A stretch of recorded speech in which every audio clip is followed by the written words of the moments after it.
त्रयोदशी तिथि भगवान शंकर को समर्पित मानी गई है। ऐसे में प्रदोष व्रत के दिन भगवान शंकर व माता पार्वती की विधिवत पूजा की जाती है। शास्त्रों के अनुसार कृष्ण पक्ष व शुक्ल पक्ष की त्रयोदशी को प्रदोष व्रत रखना चाहिए।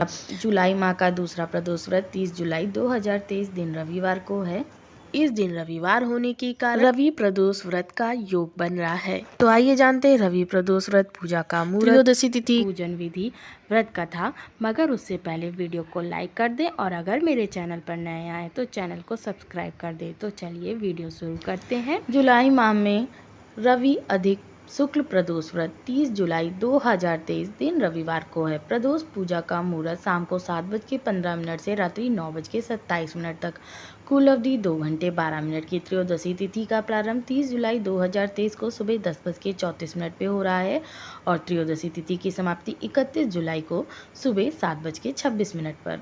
शास्त्रों में शिव जी को शनि देव की आराध्य माना गया है, इसलिए शनि प्रदोष शिव जी की पूजा करने से आपकी समस्त मनोकामनाएं पूर्ण होती हैं और शनि के अशुभ प्रभाव से भी राहत मिलती है। मान्यता तो यह भी है कि इस व्रत के प्रभाव से संतान संबंधी परेशानियां भी दूर होती हैं। प्रदोष काल का धार्मिक महत्व। किसी भी दिन सूर्य के सूर्यास्त और रात्रि के संधि काल को प्रदोष काल कहा जाता है। जिस प्रदोष काल को भगवान शिव की पूजा के लिए सबसे उत्तम माना गया है, उसके बारे में पौराणिक मान्यता है कि इस काल में भगवान शिव ने विष का पान किया था और नीलकंठ कहलाए थे। मान्यता यह भी है कि इसी प्रदोष काल में देवों के महादेव कैलाश पर्वत में प्रसन्न मुद्रा में नृत्य करते हैं। मान्यता यह भी है कि एक बार चंद्र देवता को क्षय रोग हो गया था और भगवान शिव ने उन्हें इससे जिस दिन मुक्ति दिलाई थी वह त्रयोदशी तिथि यानी प्रदोष वाला दिन था।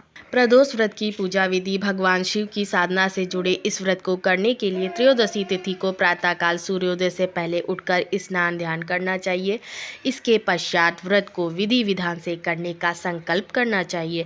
फिर भगवान शिव को गंगा जल और पंचामृत आदि से अभिषेक करने के बाद विधि विधान से पूजन करना चाहिए। दिन में शिव मंत्रों का मनन करते हुए सायंकाल एक बार फिर सूर्यास्त से पहले स्नान करके प्रदोष काल में भगवान शिव का षोडशो उपचार तरीके से पूजन करें। कथा वाचन करना चाहिए। इसके पश्चात शिव जी की आरती प्रसाद वितरण करने के बाद सबसे अंत में स्वयं प्रसाद ग्रहण करें। रवि प्रदोष व्रत की कथा। एक ग्राम में अति दीन ब्राह्मण निवास करता था। उसकी साध्वी स्त्री प्रदोष व्रत करा करती थी।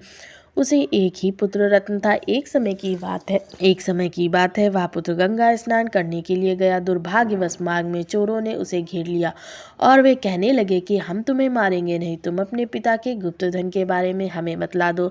बालक दीन भाव से कहने लगा कि बंधुओं, हम अत्यंत दुखी दीन है, हमारे पास धन कहाँ है। तब चोरों ने कहा कि तेरे इस पोटली में क्या बंधा है।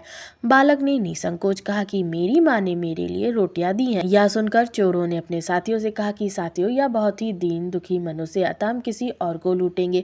इतना कहकर चोरों ने उस बालक को जाने दिया। बालक वहां से चलते हुए एक नगर में पहुंचा। नगर के पास एक बरगद का पेड़ था। वह बालक उसी बरगद के वृक्ष की छांव में सो गया। उसी समय उस नगर के सिपाही चोरों को खोजते हुए उस बरगद के वृक्ष के पास पहुंचे।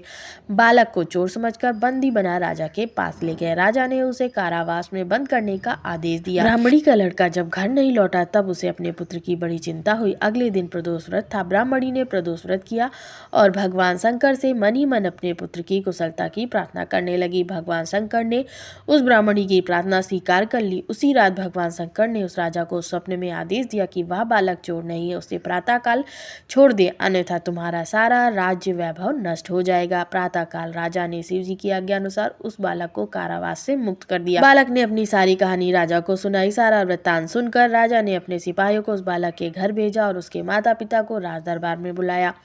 उसके माता पिता बहुत ही भयभीत थे। राजा ने उन्हें भयभीत देखकर कहा कि आप भयभीत ना हो, आपका बालक निर्दोष है। राजा ने ब्राह्मण को 5 गांव दान में दिए, जिससे कि वे सुखपूर्वक अपना जीवन व्यतीत करने लगे।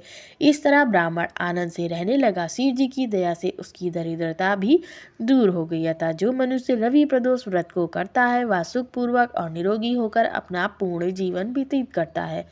जय भोलेनाथ।